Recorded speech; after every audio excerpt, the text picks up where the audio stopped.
Do you guys remember those traveling dinosaur exhibits that would make their way to your town every now and again, and they would set up animatronic dinosaurs to make the experience seem even more real? I remember going to these exhibits when I was younger, and even though the whole event was supposed to be portrayed as scientifically accurate, I remember there being plenty of dinosaurs there that were just ridiculous looking and hilariously structured, but fun to look at nonetheless. I'm sure these exhibits are still making their rounds to this day, however it's probably slowed a bit due to the pandemic. But I think for those of us who've attended these exhibits before, we can easily say that they were a fun highlight in our childhoods. There was even one company that gained a lot of popularity in the late 80s and early 90s using these animatronic dinosaurs for shows and selling them to museums, known as Dinamation. However, it would eventually meet its decline shortly after the release of the critically acclaimed Universal movie Jurassic Park. How exactly did this happen? Let's find out.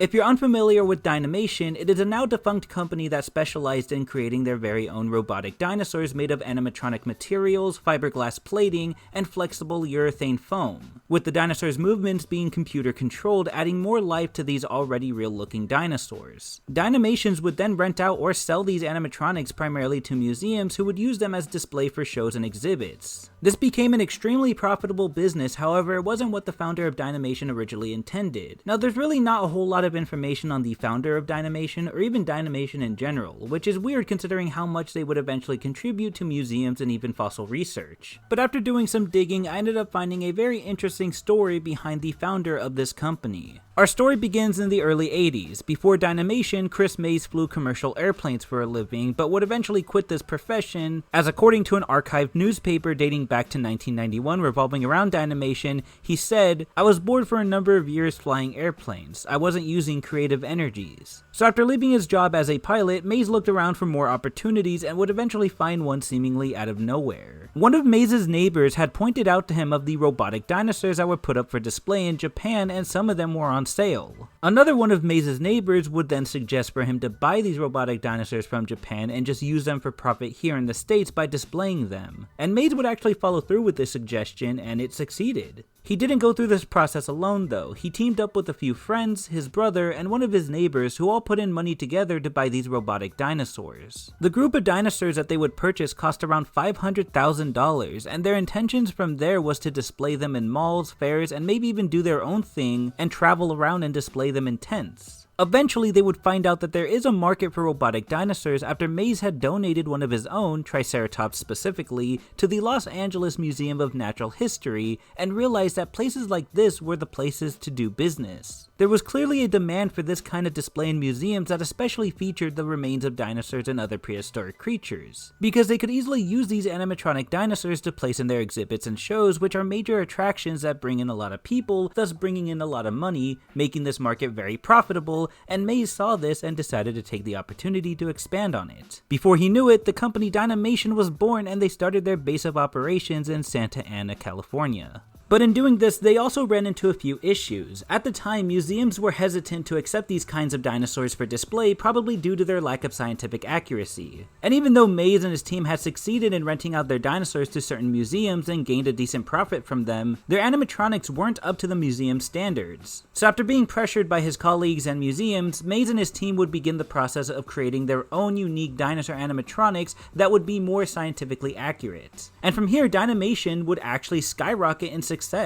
The company would grow from a small group of people to a whole crew of technicians, sculptors, painters, and engineers working to make the dinosaurs look as good as possible, and by 1988, the company would grow to have about 150 employees. Even movie effects artists and inventors would join the crew to help with the dinosaurs' designs. On top of this, paleontologists were also enlisted to help out with making the dinosaurs look as accurate as possible to their real-world counterparts. People like George Callison, Craig Black, and even Robert Backer would contribute to the creation of these robotic dinosaurs. It even got to a point where Dinamation was funding expeditions and research made by these paleontologists. And the company's popularity was also increasing, so much that it got to the point where one of their baby dinosaurs was featured over at the White House's annual Easter egg hunt. The company would continue to expand, not only doing shows all over the nation, but also in improving their techniques in creating dinosaurs and even creating more creatures than just dinosaurs. Dinamation also created giant insects, prehistoric mammals and reptiles, and apparently even some versions of animals from Dougal Dixon's book After Man. And looking deeper into it, I was able to find archived pictures and possibly even some videos of the exhibits that featured the animatronic animals from After Man. And if this all still seems a bit weird to you, someone had pointed out that the Dinamation International Corporation was held as the copyright holder in the stop-motion documentary featuring the same animals, which at least shows the connection between the two projects. Bottom line is, all was going well for this company. The business was thriving and the people running the business were earning so much that they were living the life of luxury. However, this success would be short-lived and would slowly come to an end as a new competitor would eventually show up and not only cause tension between itself and Dinamation, but would also be a contributor to its downfall. This competitor was Universal.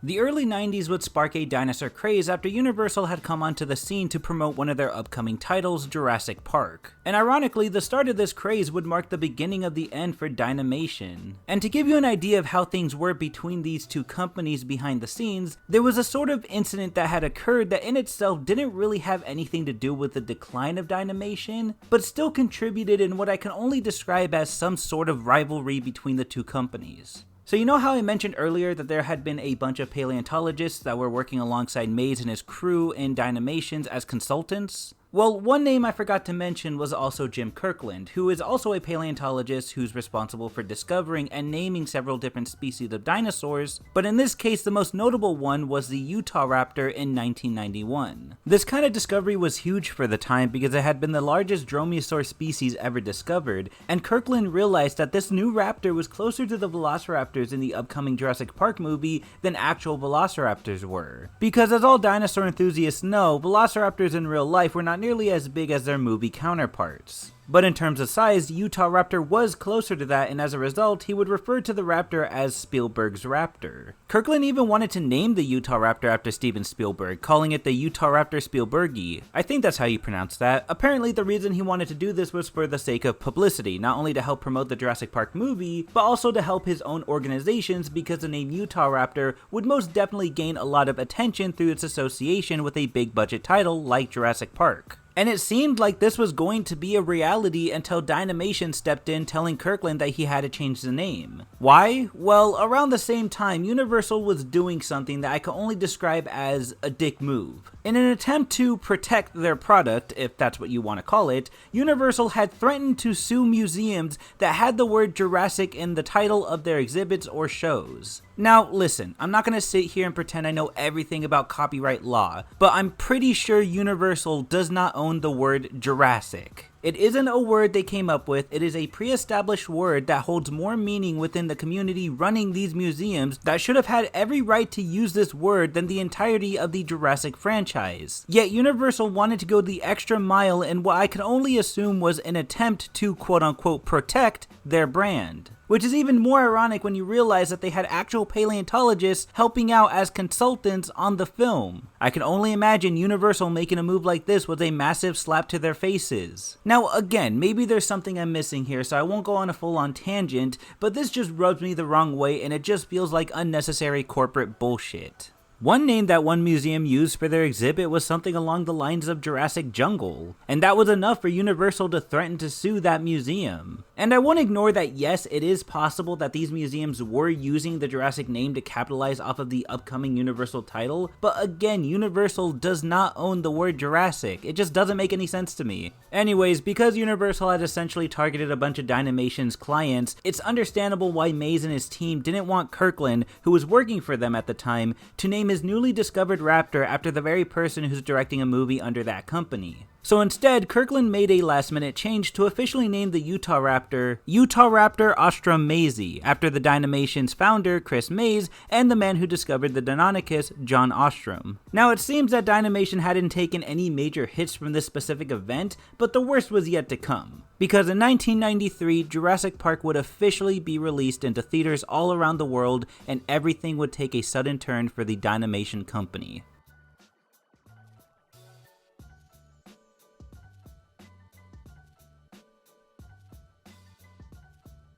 When people first saw Jurassic Park in theaters, they were amazed by how realistic the dinosaurs looked. The work on the effects for both the CGI and animatronics used to bring the dinosaurs to life were revolutionary for its time, especially since Jurassic Park was one of, if not the first movie to use both CGI and practical effects in live action scenes. And yeah, even though the effects look pretty dated now by today's standards, in its time it was groundbreaking. In fact, the effects were so good that there were even employees from Dynamation that were seriously worried for the company's future after watching Jurassic Park. Because when you compare the effects and dinosaur models used in that movie to the ones that Dynamation had produced themselves, it made Dynamation's dinosaurs look very dated and low quality. The director of sales for Dynamation, Eric Spire, even said, "When I first saw Jurassic Park, I said to myself, that's it. Once people saw them run, I knew it was time to go." And even though the company was still going somewhat strong during this time with their dinosaurs still featuring in some shows and exhibits, it was clear that their golden years were gone and it was never going to get to that level ever again. In fact, from here, its decline would start, because not only had Jurassic Park unintentionally contributed in bringing this company down, but simultaneously museums began to lose interest in displays, which was bad for Dynamation because museums made up the majority of their business. However, they did do their best to stay afloat by renting and selling their dinosaurs to zoos, amusement parks, aquariums, and even shopping malls.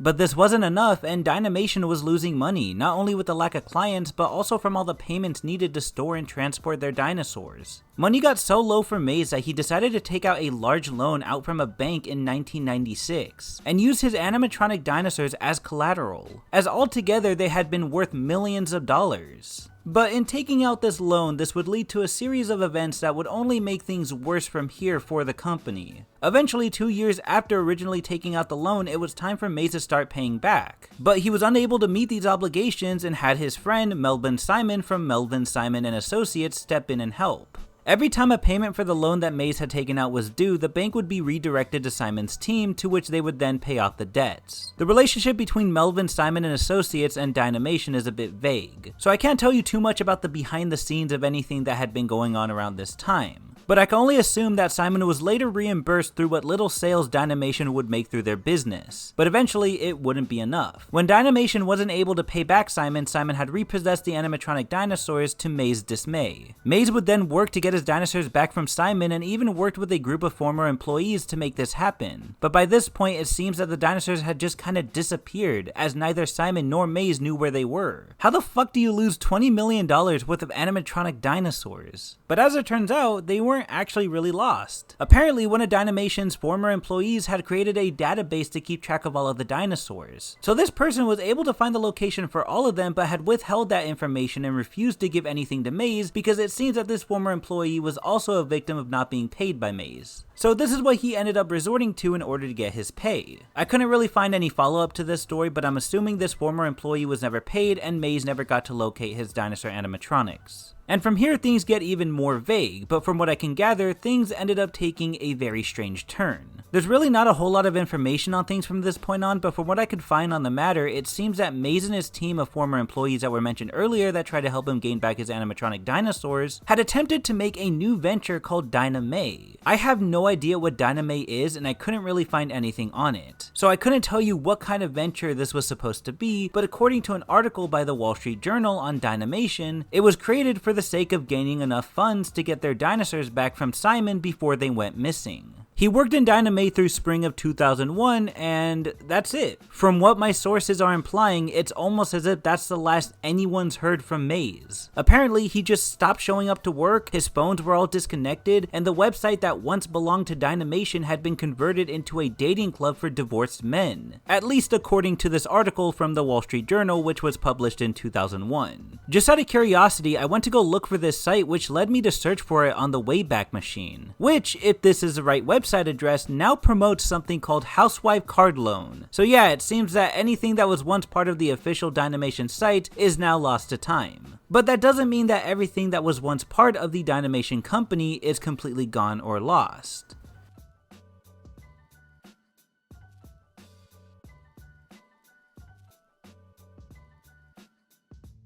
As far as May's whereabouts, I couldn't tell you anything, as it doesn't look like there's ever been any sort of follow-up to this part of the story. But if you ask me, a part of me feels that he may have just completely given up on trying to get his dinosaurs back and keep Dinamation alive, and instead of fighting a losing battle, he just took what he had left and moved on with his life away from the publicity and spotlight. But that's nothing more than just speculation. I have nothing backing this up, and it's possible that something else could have happened. Overall, it's just weird to me that someone who is so prevalent in this community offering his services to not only help out museums with shows and exhibits, but to also help fund paleontological research, and on top of all of this, get a dinosaur named after him, just kinda disappears and becomes an obscure name after everything that's happened. This man, with the help of his colleagues and friends, managed to build an empire, and even though it was short-lived, it clearly left a mark in the community. He's talked to so many big names in this community, garnered millions of dollars, and has had his name attached to so many projects, and in the end, it just kind of all faded away.